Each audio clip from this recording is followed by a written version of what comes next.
Yo, Rolly, get that nigga rolling.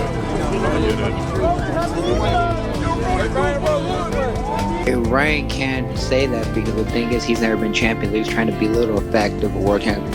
Everyone on here, except with the exception of Barboza and Ryan, have been world champions. So why are you going to discredit somebody who's achieved much more? As heated and electric as their rivalry has been over the years, the latest chapter in the saga of Ryan Garcia and Rolly Romero is shaping up to be their most explosive yet. This time, it's not just about sparring sessions, social media shots, or offhand comments. Now, it's about legacy, redemption, and a grudge that refuses to die, no matter how many handshakes or DMs have tried to smooth it over. Romero didn't land this fight by luck. When Isaac Pitbull Cruz dropped out, Rolly saw the chaos and pounced, like only a street-smart brawler from the roughest corners of Las Vegas could. No corporate politics, no promotional smoke and mirrors, just a damn phone call. "I just made a phone call," Romero said. "I wouldn't even say I talked my way into it." And just like that, May 2nd was set. Romero versus Garcia in Times Square, under the brightest lights and on the loudest stage in boxing. But behind the big announcement lies a rivalry that's only grown more bitter with every sparring session, every misunderstood quote, and every matchup that never happened until now. Give me a round. Can you give me a round? Can you give me an expectation? Can you give me something different? Everybody said it's gonna be a banger. Crazy power, heavy hitting. I'm gonna just tell you guys like this. This fight with me and Ryan Garcia is sponsored by Bang Bros. Oh, come on. This was never just about two young prospects climbing the ranks. It began with something simpler, yet far more personal. Ego and envy. Back in 2018, while Ryan Garcia was dazzling fans with lightning-fast hands and a polished golden boy image on undercards across the country, Rolly Romero was grinding out on club cards in gritty Las Vegas venues like Sam's Town, fighting for recognition. They came up on different paths, but their worlds collided in the gym, where they sparred hard. The kind of sparring that doesn't just leave marks on the body, but dents the pride. According to Romero, he came out on top. "Yeah, I did beat the stuff out of him. Both days," he said, "but it don't matter. It's just sparring." That might be the diplomatic line, but the subtext is crystal clear. He remembers, and so does Garcia. That memory has been festering ever since, like a wound that never quite healed.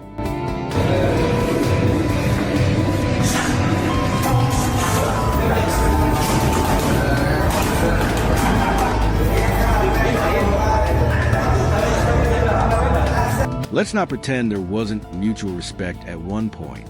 When Ryan Garcia stepped away from the sport in 2021 to address his mental health, Rolly Romero didn't come at him with trash talk or taunts. He reached out with empathy. He got Garcia's number, called him up, and said, asterisk, "Some things are bigger than boxing." Asterisk, they talked. They squashed whatever beef they had, at least on the surface. But you don't spend years chasing the same spotlight, getting tangled in the same headlines, and constantly being compared by fans without that resentment creeping back in. Especially not when both men are defined by their losses to the same destroyer, Gervonta Tank Davis. Romero was winning against Tank. He was outboxing him, frustrating him, until the 6th round, when Tank folded him up against the ropes with a vicious barrage. 1 year later, Garcia got folded too, this time by a liver shot. Different rounds. Same ending, same sting of defeat. It bonded them, sure, but it also set them on a collision course. Because in the eyes of the public, it became a debate. Who did better? Who hit Tank harder? Who showed more heart? And neither man is okay with being second in that conversation. Was it Ryan or was it Rolly? Because they both clearly... I ain't gonna lie, Rolly hit hard. Yeah. They people be sleeping on Rolly because he been obviously, I don't know how to say that, obviously. But yeah, if he don't got no chin now, so Rolly be getting caught. But Rolly, he can hit, bro. Like, he can hit. But he's the only person when he swung. Romero may have been the first to fall, but he was also the first to bounce back. He stopped Ismael Barroso in 9 rounds to capture the WBA 140-pound title, becoming a world champion, while Garcia was still battling inner demons and stepping around the rankings. And that stung, both for Garcia and for those watching, especially Romero. He noticed the quiet exit. When I was originally ranked by the WBA in 2020, Ryan was number 2, Romero said. The second I moved up to number 7, he just miraculously dropped out of rankings because he knew I would have pressed the fight. Romero saw it not as coincidence, but as calculated evasion, and he's been waiting to collect ever since.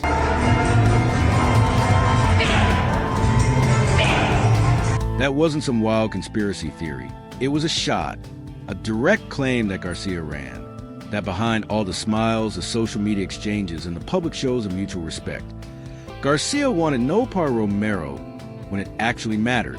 Now that the fight's finally happening, Romero is making it crystal clear. This is his moment to expose Garcia. But let's be real, Garcia is not spotless either.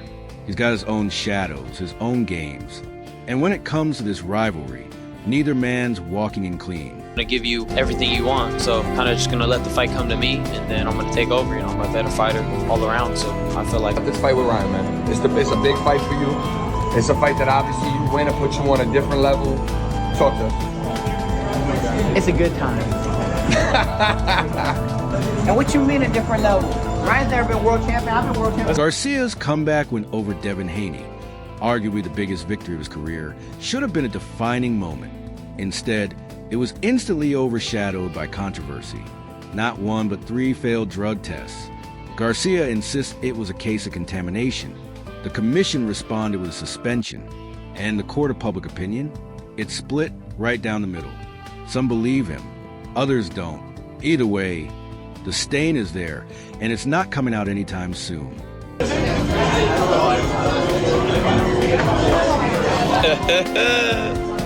quick question, how's everybody doing? Haven't talked to you guys in a while. Hope that everybody's doing good. Yeah, everyone's having a blessed day. Rolly, we coming. Romero's not buying the contamination excuse. In his eyes, the real advantage wasn't the PDs, it was the weight. Garcia came in 3, 2 pounds over the limit, and that, Romero says, made all the difference. They keep talking about the tests. That had nothing to do with it, Romero said. The real edge was the weight. Then he went for the jugular, aiming straight at Haney's performance. Devin also fought like an idiot, Romero added. If I had Devin's boxing ability and those long arms, I would have just boxed. Classic Rolly, no filter, all fire. Rolly Romero is an opponent for you. No, he was my first choice. It was Pitbull Cruz, but things played out a different way. How long will Rolly last with you in the ring? 2 seconds. Facts. There you go. He answered it for me. About 2 seconds. Nah, I mean, he's gonna come to fight. I'm not taking him lightly or anything like that. You know, I'm still gonna train my best. I just gotta, prepare well, and I know I'm the better fighter. I'm gonna knock him out. That's classic Romero. Bold, unfiltered, and never afraid to step on toes. But make no mistake, it's also calculated. He's not just talking, he's crafting a narrative. One where Garcia's win over Haney was tainted, where the fight shouldn't even count, and where he, Romero, walks into the ring in May as a true challenger. Not just physically, but morally. The clean one, the honest one, the one who didn't need a scale advantage or a chemist in his corner. Meanwhile, Garcia has agreed to Olympic-style drug testing for both the Haney and Romero fights. A move to clear his name, or just a PR necessity? Either way, it draws another hard line in an already tense rivalry. Romero didn't ask for that storyline, but he's writing it. And Garcia? He's stayed quiet. But it's the kind of silence that says more than words ever could. Championship. He's basically just wants to be a model. Well, he didn't make way for his last 4 title fights, and he didn't try to make way with Tank, so yeah, you're not chasing a belt. What's the game plan to beat Ryan Garcia? I already got a game plan. And then there's a chatter about what comes next. Haney versus Garcia 2, already being floated for October. But Romero, he couldn't care less. They can still fight. I'm not in the way, he said. I don't give AF asterisk about what happens after I fight Ryan. That has nothing to do with me. That's not humility, it's a warning, a challenge. Romero's making it clear. If you think this is just a setup fight, a stepping stone for Garcia to stroll into a Haney rematch, think again. He's not here to play his part in someone else's storyline. He's here to wreck the whole script. I was only boxing for 3 years. Or like, no, 4 years at the time. You didn't have a really deep amateur background, I started right? boxing at 17. Okay. And Ryan was a national, like a multinational Yeah, champ? multinational. I started boxing like 5 or something. Damn, it took him that long to evolve somewhat. I'm very impressed. He still hasn't been champion though. Fair enough. And the only times that he's ever had the opportunity to be champion was with Javante, but instead of trying to sacrifice the extra pound and trying to... Romero's been rebuilding quietly, out of the spotlight. His TKO loss to Isaac Cruz a year ago looked like the beginning of the end. But according to Rolly, that fight was doomed before the first bell rang. Wrong weight, wrong mindset. I looked like a worm, he said, emaciated, drained, and nowhere close to the real Rolly. Now he's locked in, training in Las Vegas under the sharp eye of Cuban mastermind Ismael Salas. This is Romero's third full camp with a veteran coach. Salas isn't known for trash talk, but even he let a little confidence slip. He's doing very well, Salas said. I'm very satisfied. He's a very good kid. Now he's mature. Subtle words. But coming from Salas, they speak volumes.